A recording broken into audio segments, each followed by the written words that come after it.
Welcome to Venezuela Insider, the only place in Venezuela for expats, digital nomads, entrepreneurs, investors, travelers, and related internationals.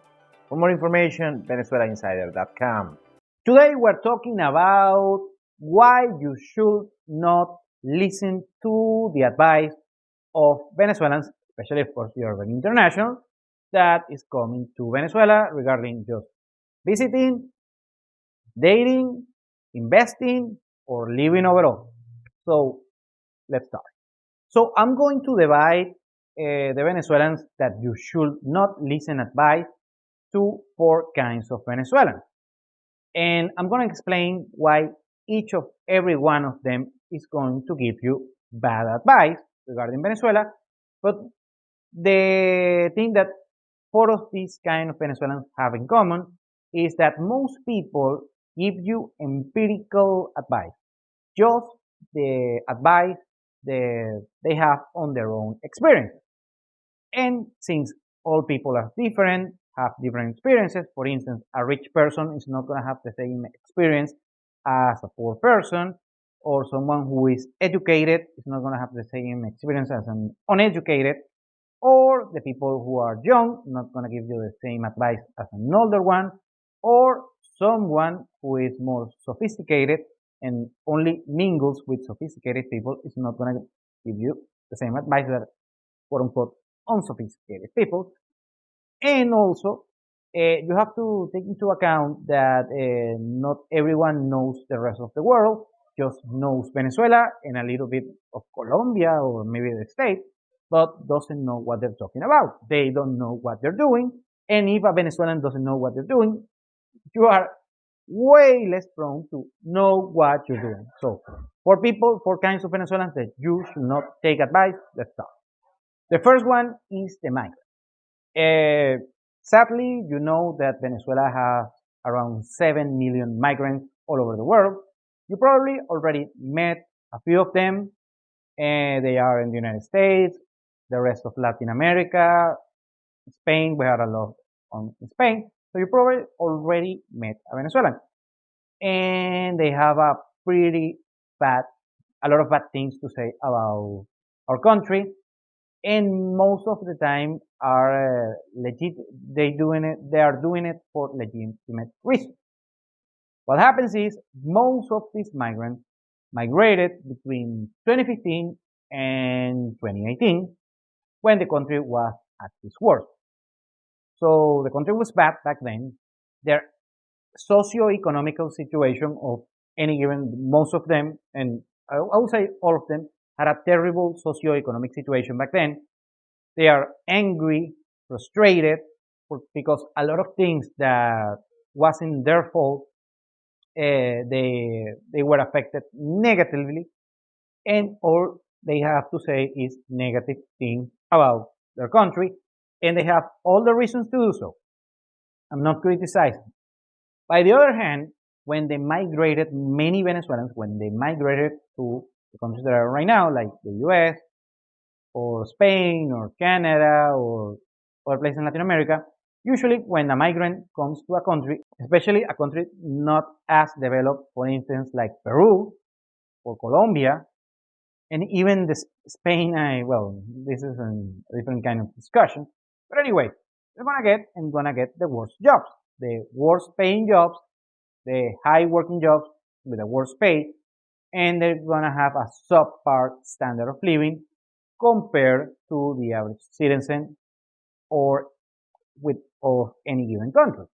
So they usually gonna have to work terrible jobs, work a lot, work very hard, a lot of hours to have a very bad quality of life. Of course, they have the opportunity to work that they didn't have here in Venezuela. And of course, there are some perks on any given country that you don't have in Venezuela. Very good back then. So they are frustrated because they don't have a good quality of life, most of them. Okay, most of cases. So they're going to give you their advice of why they have a bad situation and they're going to blame the country. And most likely it is the country's fault. However, if you're going to come here, you're a digital nomad, you're an investor, you're an entrepreneur, you're a successful man, you're not going to have 95% of the problems that those migrant Venezuelans had. So their advice or their experience or their knowledge is gonna be useless for you. So not bashing on them, most of them are very good people, hardworking people, but they are narrow-minded for the nature of their particular situation. Number two is what we call the enchufados and the rich people, the rich kids especially. Well, enchufado, in case you don't know, is that's in Venezuela the name that we call the oligarchs. That they are rich, wealthy because they are close to the government. Usually, the profile of these people are people who are pretty much useless, but they have good network because they are cousin of someone important and such. And basically, they created businesses and enterprises that they provide no value, no true business, no true goods and services, and they don't know how to create value. But regardless, they have money because they get some kickbacks and such. And I'm not gonna get on the middle of this, but the main takeaway for the sake of this conversation is that these people don't know how to create value. They are rich because they are rich, period, and don't know anything about real business, about real entrepreneurship, real culture. Usually, these people are dumb as a rock. They don't have culture. They don't know anything about life, just about they're kind of a street smart and networking among this low value circle. Well, that's a conversation for another day. And I put on the, for the sake of the video, I'm going to put on the same position two rich kids. Because the other way, here in Venezuela, to be rich, and of course, we have some, let's say, self-made millionaires here in Venezuela, but they are very rare. They're very rare to find. So one hand, you have the rich people are either enchufados or rich kids. Because the way that they make their money is because they don't make money. Their parents or their grandparents made the money when doing business in Venezuela was very easy, and they get very rich, and they bought businesses and assets and real estate properties and so they are very comfortable, but they don't know anything about it because let's be honest, rich kids are idiots and they don't know anything about life. They only know their empirical experience. That is just being a dumb rich kid. And they hang out with other dumb rich kids. So all of these people, the quote unquote rich Venezuelans, are going to give you terrible advice regarding how the society works, how true businesses work, how the economy works, how paperwork works, you name it, you name it, you name it. You're going to get terrible experiences, terrible advice from these people, and it's going to be counterproductive.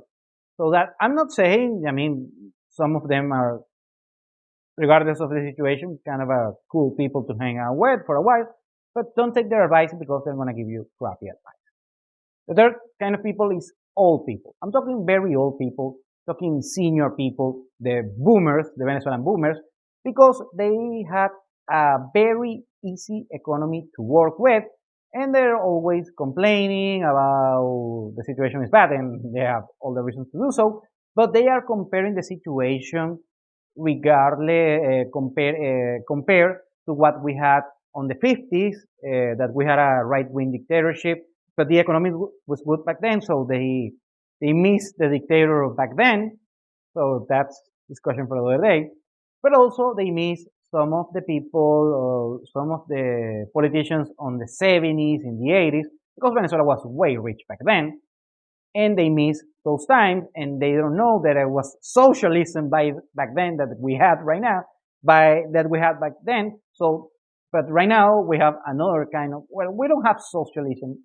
I have to say right now in 2023 in Venezuela, we had some socialist Marxist thing the decade before that. But what we had in the 70s, in the 80s, was socialism, true socialism, social democracy is what we have, and they don't know anything because these people never They're usually hardworking, but regardless, they don't are macroeconomically keen. They're not keen on businesses. Usually, all people here in Venezuela are not entrepreneurs. The younger generation is more entrepreneurial, but the old generation, they're not entrepreneurs at all. So don't take any advice from them unless there are some cultural thing that you want to hear just for the fun. And the fourth kind of people is the uneducated people. And what I mean by that, I'm not talking people that has a degree or not. That's not what I'm talking about. It's people that only knows Venezuela. And if they know another country is the country that migrated right now or just the United States. So they usually compare Venezuela to the United States and say things that should be like the United States or this and this and that. And if you're watching this video, especially from the United States, you know that's not the case. There's a lot of shit going on in the United States right now. So they make this they get this mistaken conclusion about the situation of Venezuela around the world, and they don't have the knowledge. They don't have it's correlation without causation, and they don't understand the world. They don't understand what is your status quo, and they're gonna give you terrible advice overall because they are very narrow on their whole knowledge of the world. Okay, they have some knowledge about Venezuela. Of course, they're Venezuelan, so they have knowledge regarding Venezuela. But they have terrible advice to say comparing Venezuela to the rest of the world. So it's gonna be useless and futile information that you're gonna get for them. Thank you for watching Venezuela Insider. Please like, share, and subscribe. Follow us on social media. If you want to work with us, VenezuelaInsider.com. Thanks again and have a nice day.